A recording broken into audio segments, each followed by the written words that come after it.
Good evening.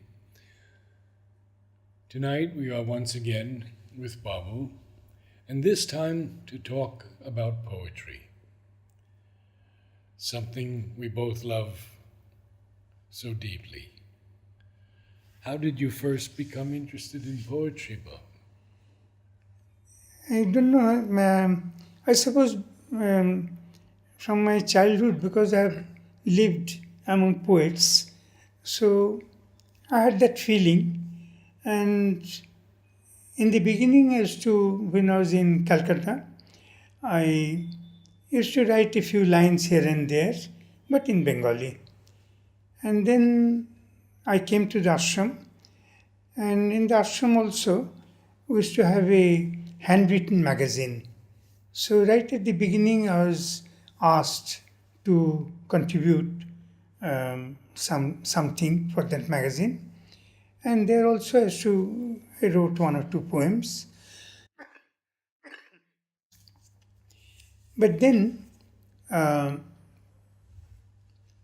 and then after coming here, I had sent some of my poems, just a few handful. I had sent some of my poems to the Bengali magazines, and they had published them. So that is about all. And then I wrote a few things here and there on my own.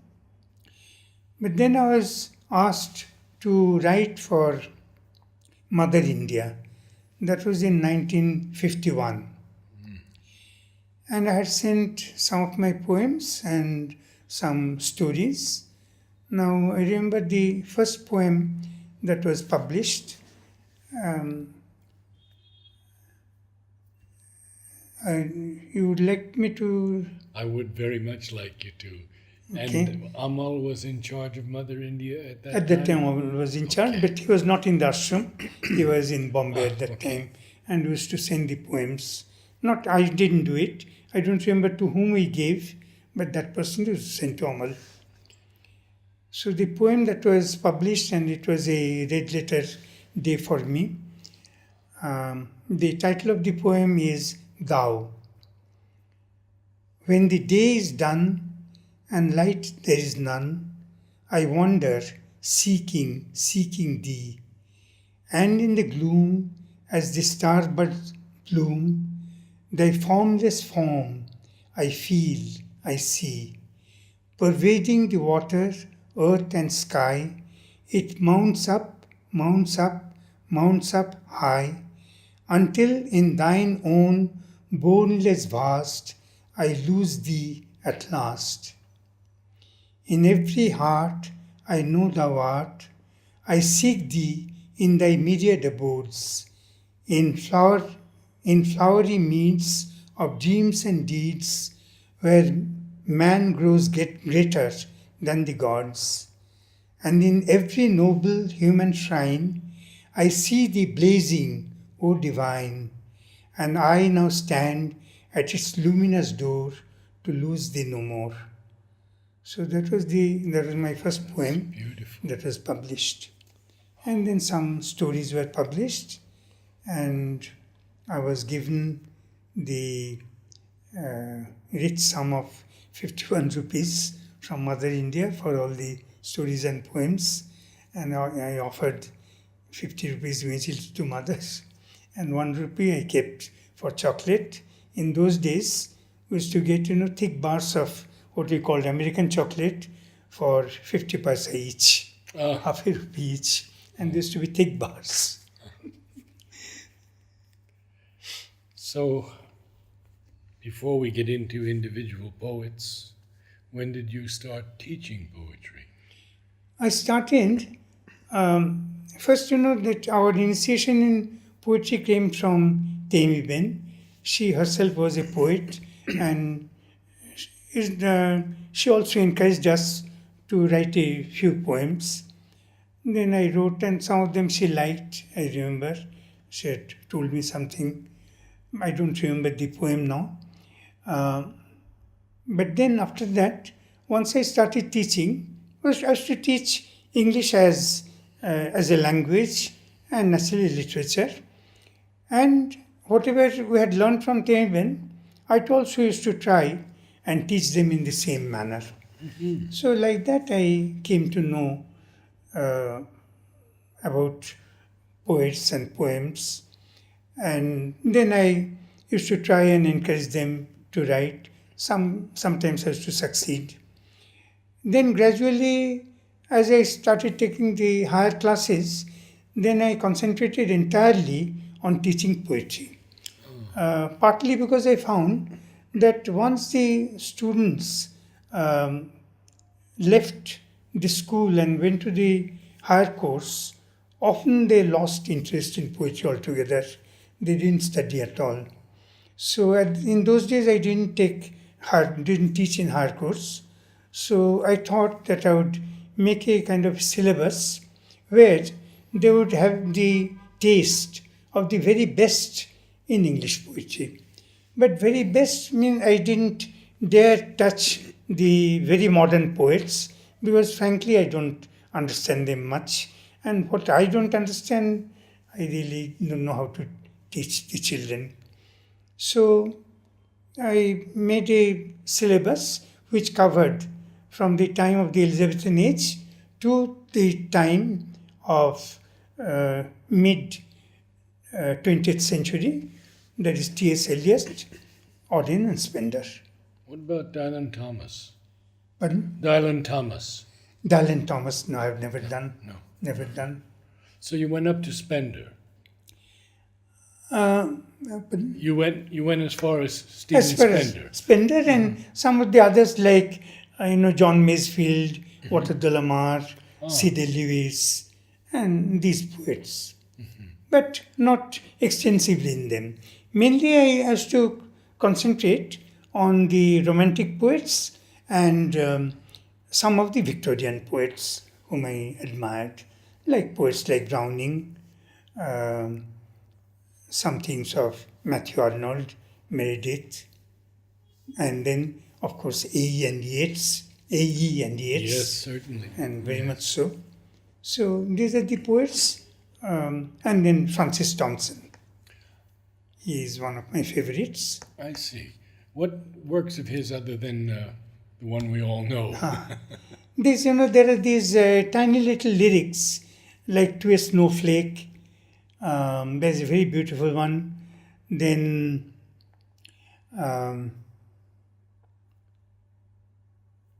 there's another one, but that we don't do much. Oh, The Kingdom of God. There's a very beautiful poem. Oh, Very, very beautiful poem. Sri Aurobindo doesn't mention him to my knowledge. Not much. He has mentioned it only once or twice in future poetry, just the name. Not even Hound of Heaven. No, not I even see. Hound of Heaven. I see. He has not mentioned. So, from the beginning, tell us about your favorite poets. Browning, I know, is one. Yes, Browning is, I love because, Browning is,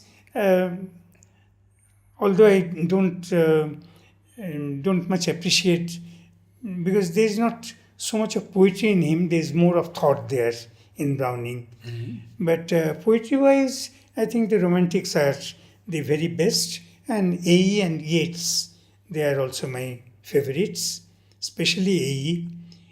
A.E. we came to know when we were in Temivin's class, and it was absolutely love at first sight, because I just fell in love with his poetry.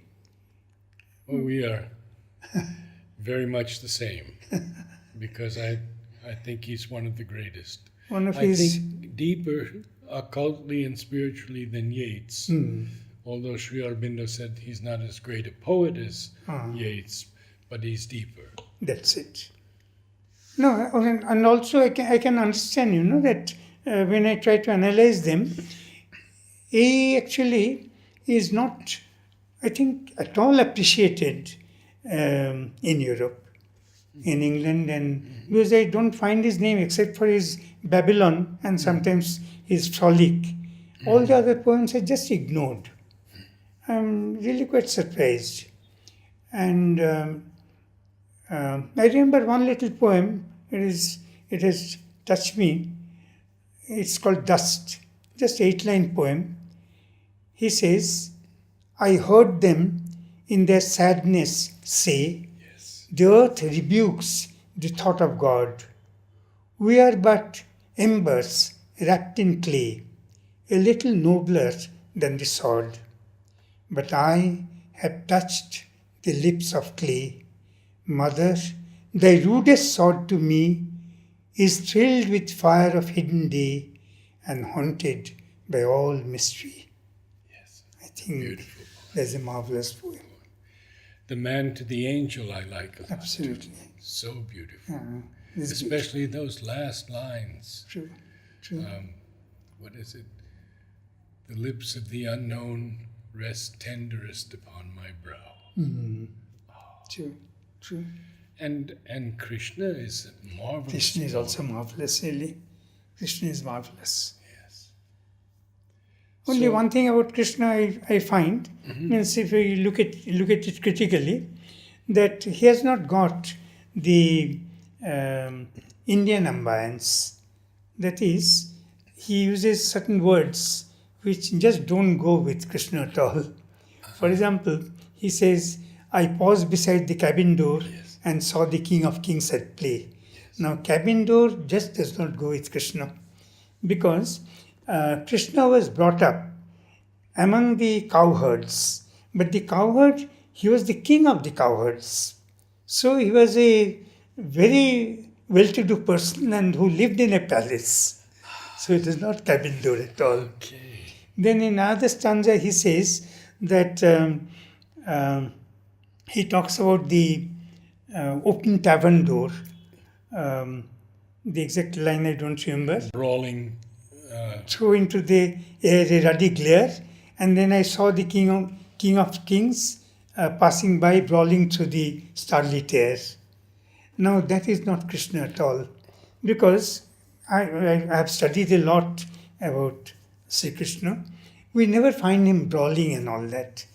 His brother used to get drunk, the older brother, who was always his companion. He was given to drinking. But Krishna never lost his sense. And we never find him drinking. Nowhere it is mentioned. Now he says he took it from a Some Vaishnava Vaishnava That's it. manuscript. Yeah. manuscript. But drinking, somehow, I just don't associate with him. Okay. But that's a very minor thing. Yeah. But when he says, he the golden urn where all the glittering spray of planets In in the their myriad immediate beauty fall. fall. Oh my, Yes. what a line. That's one of the great lines. That's no doubt about it. So, of the earlier poets, the Victorians, Among the Victorians, I've read quite a bit of naturally Tennyson, but Tennyson I don't rate him very high. But Swinburne, I like him for his music, for his rhythm. And there is another one line is a wonderful one, but unfortunately I'm unable to do justice to it. Like a god self-slain on his own green altar, death lies dead. Now that is the last line of a poem.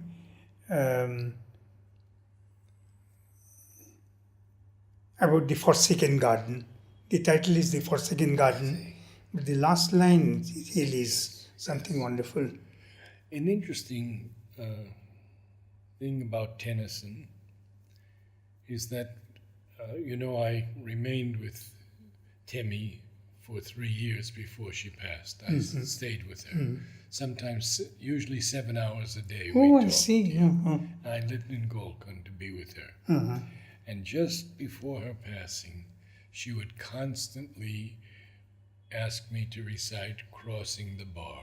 Oh, that is a wonderful poem. And that is not the Tennysonian type. That is absolutely separate. Yeah. And it begins in a beautiful manner.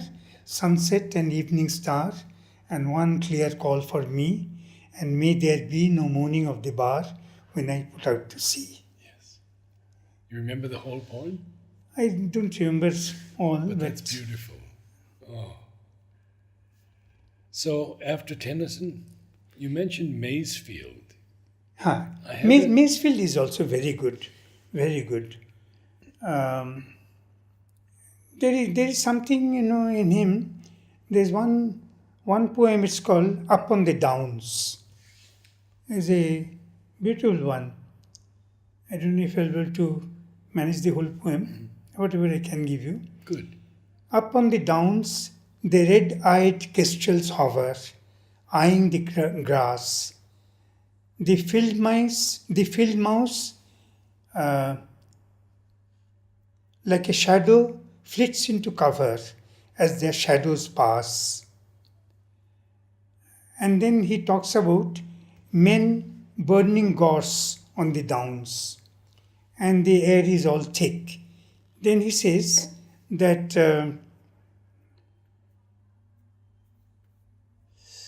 just one moment.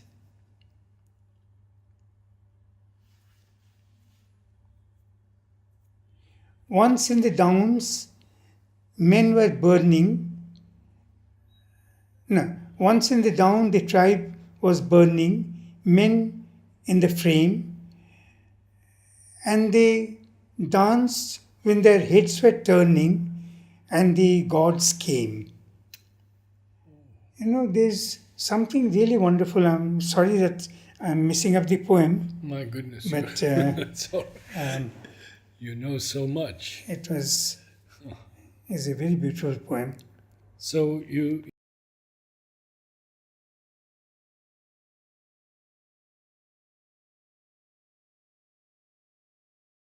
It's a very beautiful poem that he has seen sunset and all below the curve of the sail. Okay, and he says that I've seen distant lands, and then he says that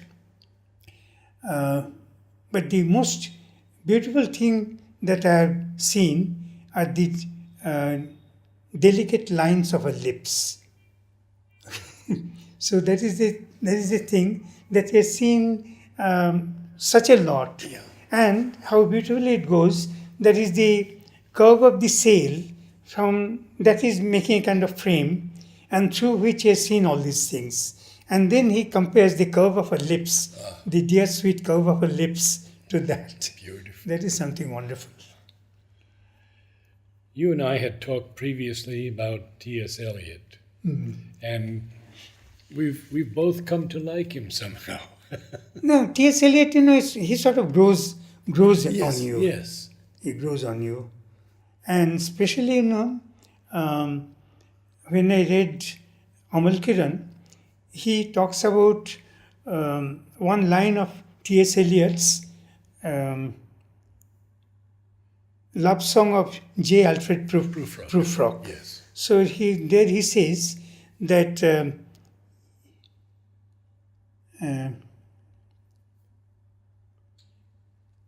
evening, the exact words I can't tell you, evening lying on the table, Oh yes. etherized. Yes. Yes. That line. That's- And he has, Amal Kiran has written, I think, almost a page only on that line. Like a patient etherized on a table. Yes. So, And that last line that troubles the noon's repose is true. No, I wanted to bring the books, then it would have been better. Oh, we can do that. We can do that next time. Bring the books. I'll bring some I books. think that'll be a very good I idea. say. Because, this poetry should not be messed up. Good. Agreed. I did want to ask you about a couple of others. And Sri Aurobindo mentions Stephen Phillips and Marpessa a number of times. No, there's no doubt about it, because I've read them both, Stephen Marpessa and Christ in Hades, and I really found them wonderful. Unfortunately, he has not written much, and in these anthologies we don't find any representative. But Spender? Spender, What have yes. you liked of Spender? Other Spender- than, I think, continually of those who were truly Yes, great. there's a very, very fine one. But there is, this just happened that Auden and Spender both have written on the train. So Auden has written the Night Mail and Spender has written the Express. And next time I'll bring them and I'll show you how interesting it is because they were friends. That we know. I see. They were Yes. friends. And how they have chosen the same kind of subject. But Auden's poem I prefer more. Spender's is much more dignified and it is of a different type.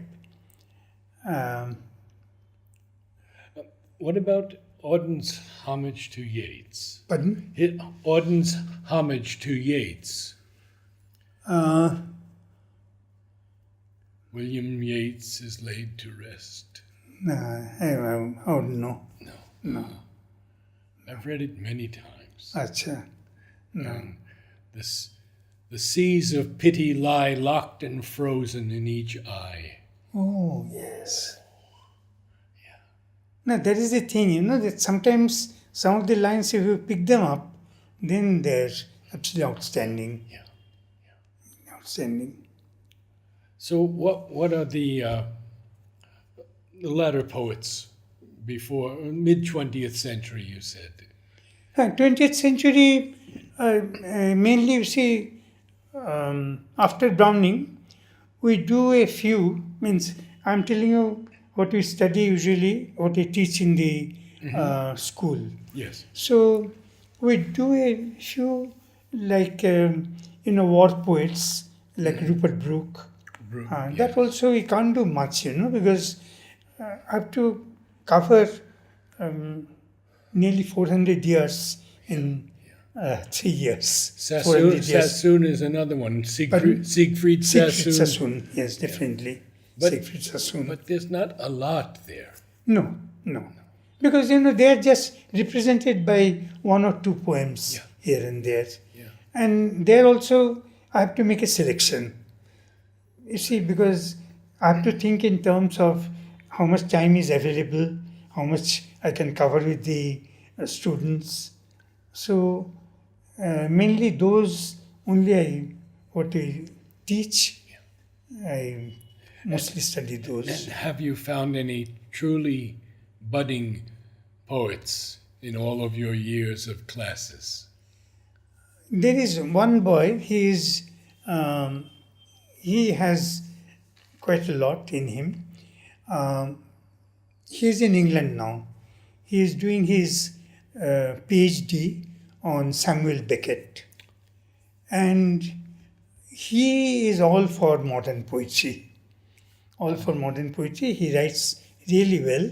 Once in a while he sends to me what he has written. But he has got something. I don't know if he will go in for poetry. Because, he has to think of his career and all that also. Can we just touch for a few minutes on Sri Aurobindo's poems other than Savitri? Oh, yes. Because Savitri for us I know. is Savitri is... there's nothing is, higher. I mean... But some of nothing these other comparable. poems that you have really... Some of the poems I teach the students once in a while. And the poems like Who, God's Labor, these two poems the students learn quite early. That is, they teach us in the lower classes. Yes. It's not that they understand everything, but they study them and they learn them by heart. Sometimes they recite them. When they come to me, once in a while, I don't get much time unless, some students want to do some of those poetry, shorter poems, then they come to me. And usually I teach them Baji Prabhu and that is one of my favorites, and Love and Death. These two. Sometimes to little bigger children is Urvashi.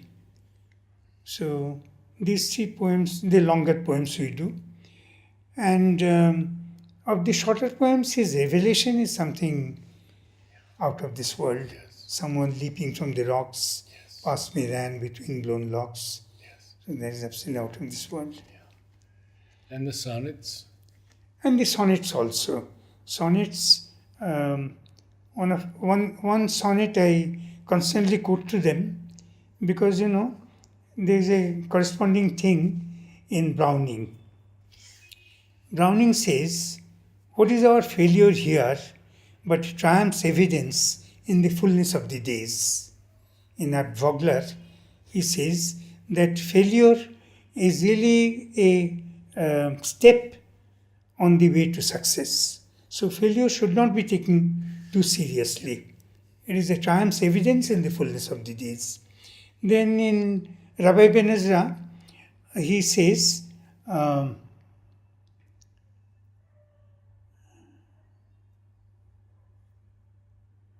just one moment.